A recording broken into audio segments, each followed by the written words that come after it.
All right.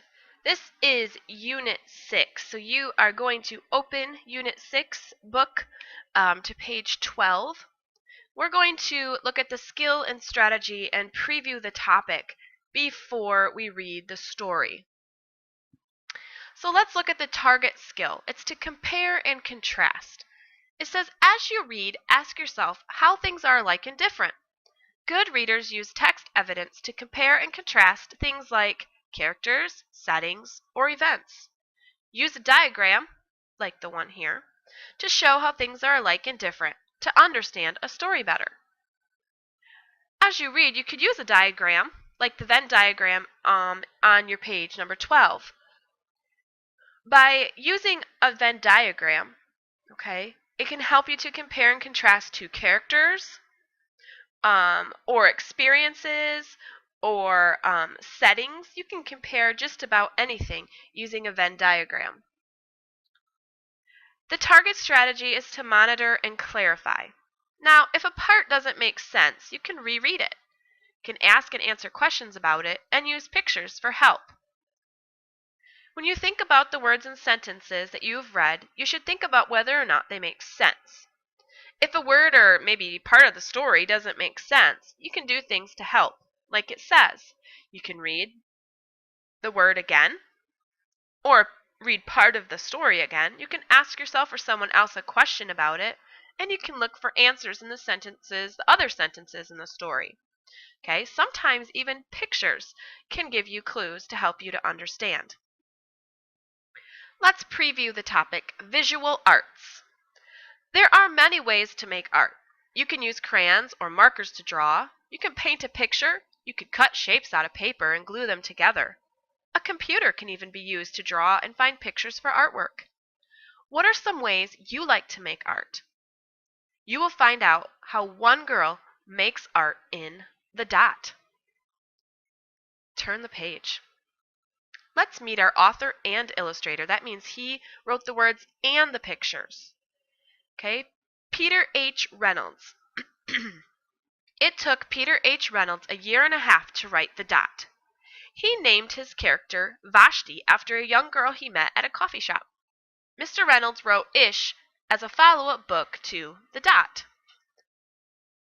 So here is our target skill, our Venn diagram to compare and contrast how two things are alike and different. And this is a realistic fiction story. This is something that could happen in real life. You're going to have characters who act like real people, and you're going to have events in the story that really could happen. Because a person could possibly paint pictures in real life, right? So the story seems realistic. But there's also things that are made up in this story that couldn't happen in real life. That's why it's realistic fiction.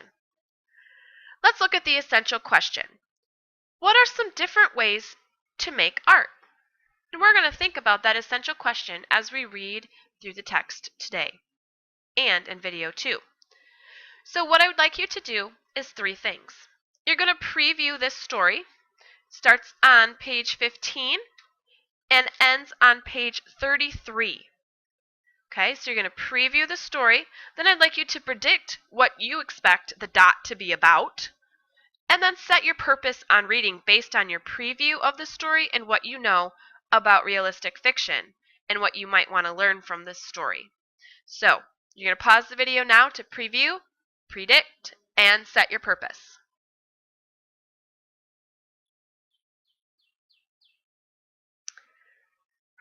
All right, now that you have done those 3 things, I'm going to model setting my purpose. I know that you can't create something new unless you're willing to try it out, but I do not always understand what other people are going through or how they feel when they try new things.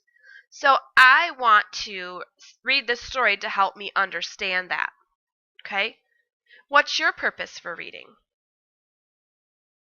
You're going to pause the video, and again, you're going to read page 16 through 33 on your own or with your learning adult, and come back to the video so we can think through the text as a way to understand what you just read. So pause the video and come back when you're ready to think through the text.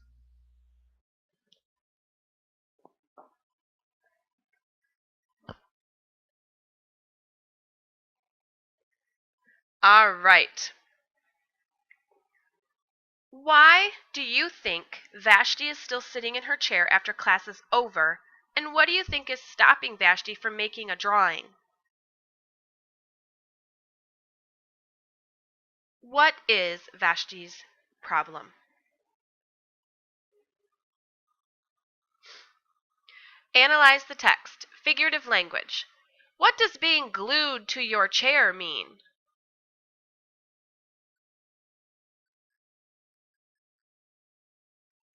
What details in the words and picture tell you how Vashti is feeling?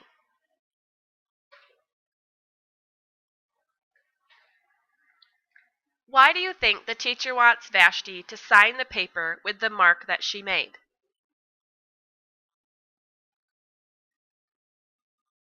Why do you think Vashti is willing to sign the paper?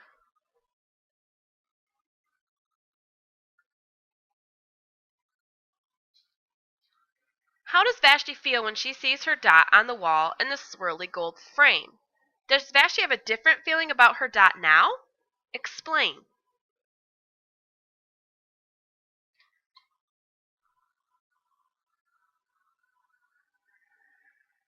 Why did Vashti suddenly think that she could paint a better dot?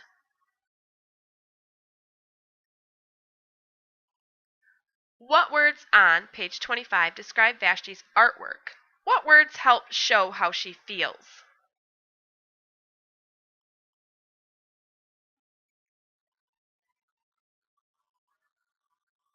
How are Vashti's very first picture and the one on page 26 alike? And how are the two pictures different?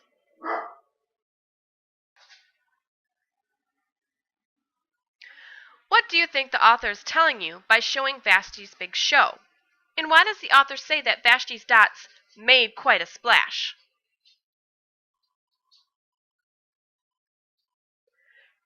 Analyze the text. Compare and contrast. Does Vashti have a different feeling about her dot now? Explain.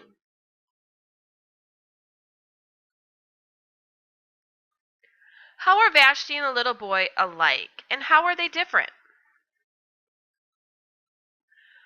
What words on page 31 tell you how the little boy feels when Vashti tells him to draw a line?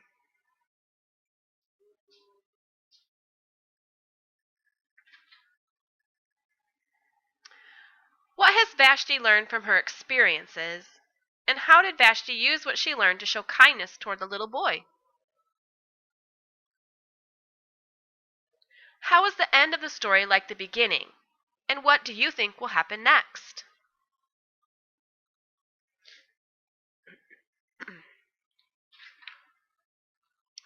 Let's dig deeper. Now that you've just read the dot, let's think about comparing and contrasting, okay? And find ways that characters, events, or ideas from our story that we just read are alike and different, okay?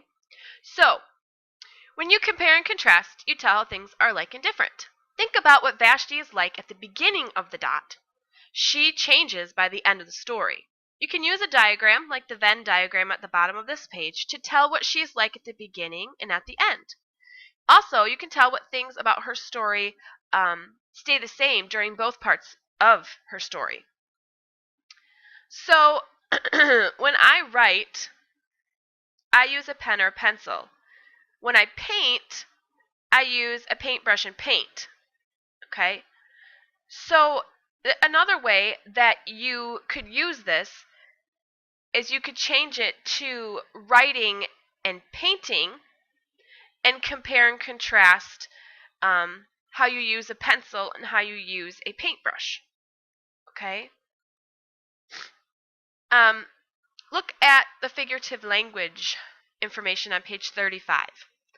Authors sometimes use words that have more than one meaning. In the dot, the author writes that Vashti's dot pictures made quite a splash at the art show.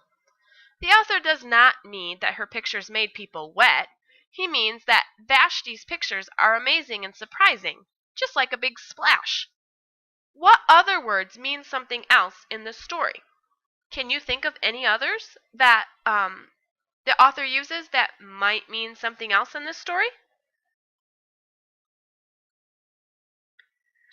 Turn the page. It's your turn to return to the essential question. So, what are some different ways to make art? You're going to think about how Vashti makes her art, and then the little boy at the end of the story. And what are some other ways that you could create art? Okay, you're going to have a discussion about this with your learning adult in just a second. You're also going to discuss these 3 questions in the blue classroom conversation box after you're done talking about the essential question. Then you're going to write a response. You're going to choose one piece of Vashti's art, and you're going to describe what colors and shapes you see and how she made it. And you're going to discuss your ideas with your partner, and then write just a couple of sentences that describe Vashti's artwork using text evidence. Your writing tip is to add details like adjectives to tell more information about the artwork. Okay? So you're going to pause the video and you're going to talk about the essential question, these 3 questions, and then write a couple of sentences describing a piece of Vashti's artwork.